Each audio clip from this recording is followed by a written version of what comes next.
basic training consisted of doing routine marching, rifle drill as well. Even in the early days, we had to go to the rifle range. You're being told what to do. From the very first minute you put your foot on the floor, you are told what to do. You really don't think for yourself, they think for you. Then they watch your reactions, and you do what they tell you. Breakfast first, then it was PT, was your first session. Then you'd be on the square every morning by 9 o'clock. After your PT, you'd go and get fully dressed up on the square, and you was taught your basic drill sessions till you got to a certain standard, and then it was easy then after the first 6 or 7 weeks. We got 2 parts to our training really. One was the army training of square bashing, and then the training to be an army doctor. The square bashing one, I must say, I enjoyed very much. I'd done lots of played games all my life and enjoyed the physical side. I'd had 2 years of not doing that at all in the medical jobs I'd done. So we returned to the athletic life, if you like, you know. So I enjoyed learning to march, absolutely hopeless at it.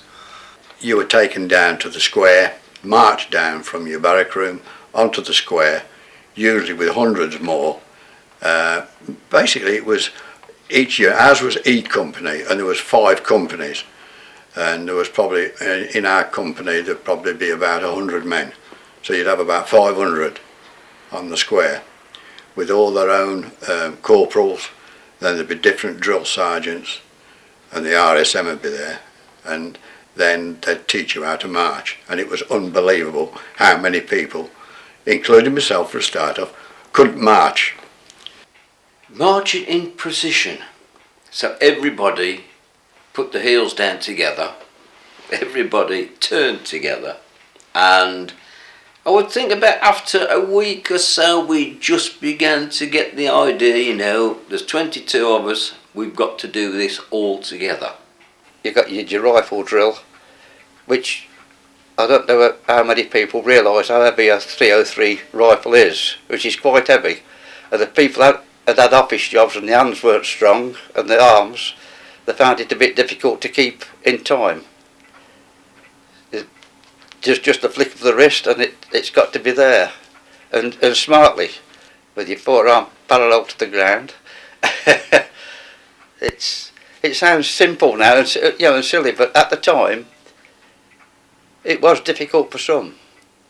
There was no coordination between your left arm and your right foot, and right arm and left foot, and then you'd have to keep a certain distance and whatever, and arm's length distances, and left turn, right turn on a certain foot. The command would be given, and you would do then the manoeuvre that they wanted you to do. So it was all foreign, all strange, but after a while you became used to it. It makes you mix with other people from different walks of life. One mistake meant the whole lot of you was punished, so you made sure that there was no mistakes. With the platoon, the line troop and whatnot, or could be an infantry platoon, anywhere, you look after your mates. Your mates look after you. If you're in trouble, then they will help, and if they're in trouble, you will help. You grew up very quickly, and you worked together, and if you didn't work together, you were soon told out where to go and what to do if you didn't knuckle down and do it. Some took it very badly. I was very fortunate because I had by that time, after about 2 or 3 weeks, I met some young boys then, 21-year-old, the same as me, and we became good friends, and we stuck it out between us.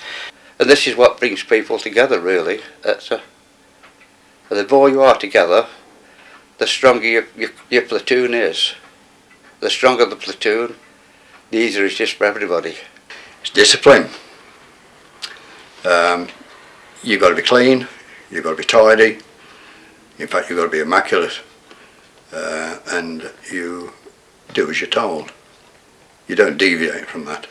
You do as you are told. Even if they're told to jump over a cliff, You wouldn't argue about it, you just have to do it.